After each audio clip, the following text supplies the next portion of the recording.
Look, I'd like the International President of the Metal Trade Council, Ron Ault, at this time.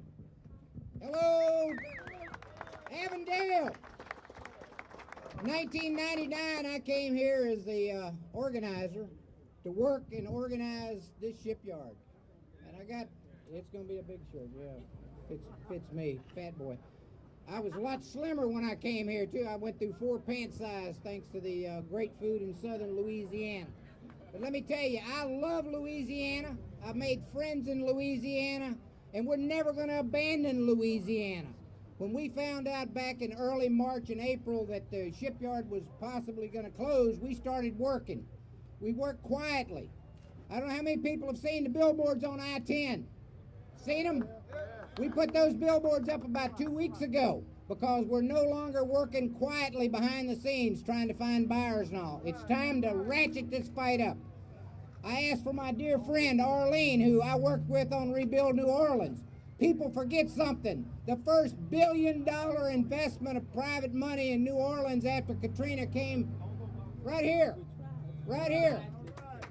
Right here, the first money to rebuild. We're not going to abandon. We're not going to give up. We're not going to stop. But let me tell you, I want to thank some folks.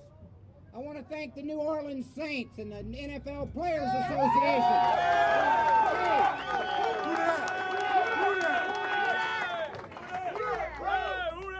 Particularly, I want to thank Deuce McAllister. And I also want to thank that big 85. Let's see, what's his name again? John Stitchcomb, for wearing our T-shirts at the Feed Our Children event a couple of weeks ago to try to get attention called to Avondale. For months, we've been trying to call attention to the disaster that's getting ready to happen here. BP oil spill was terrible, but it's nothing compared to what happens when you lose $2 billion of economic impact when Avondale shuts that gate. There's nothing when we lose Ingalls Shipyard. Between Ingalls, Avondale, and our other shipyard at Gulfport, it's $12.6 billion. The entire seafood and tourism industries combined for the whole coast is $4 billion. That's 3 times the impact of losing all tourism and all seafood, but we couldn't get an inch of ink. We couldn't buy ink. We couldn't get a newspaper to report it. When we went to the Times-Picayune,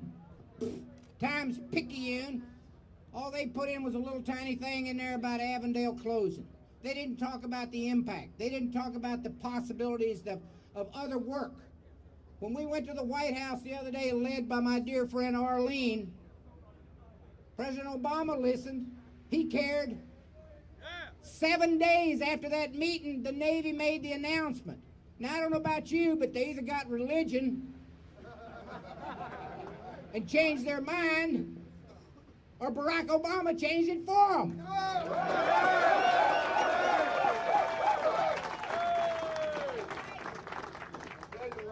I want to also acknowledge some folks here in the crowd.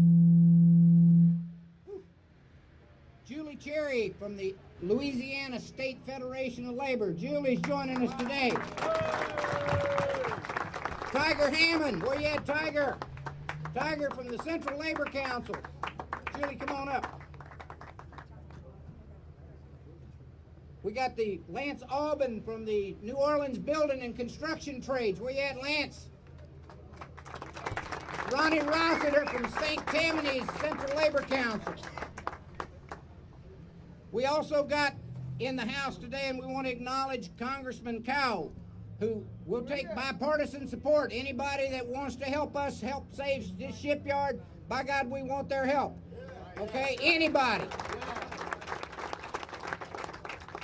Warren Fairley, Vice President and Chief Negotiator for the Boilermakers Union. He's the guy I asked to come in and do the closure and separation negotiations that we've been involved in for the past 6 weeks or so, and last night was ratified. Where you at, Warren Fairley. Warren's here today with us somewhere in this crowd. He's a little bitty short guy, so he's going to have to hold his hand up high. Let me say a couple of things. Avondale is not a troubled yard. I don't care what the newspapers say. It's not a trouble yard from the worker standpoint. It may be trouble from management standpoint, and it may be trouble from other standpoints, but y'all work hard, okay? It's not a quality.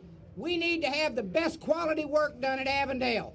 We need to have the most productivity at Avondale. The one thing we cannot have is a failure. We cannot have any sabotage. We can't have anything like that. We're trying to attract the best buyer we can get, okay? We want good work. We want good workers. One of the things that we tell people on Capitol Hill is with a union workforce, you get a quality product.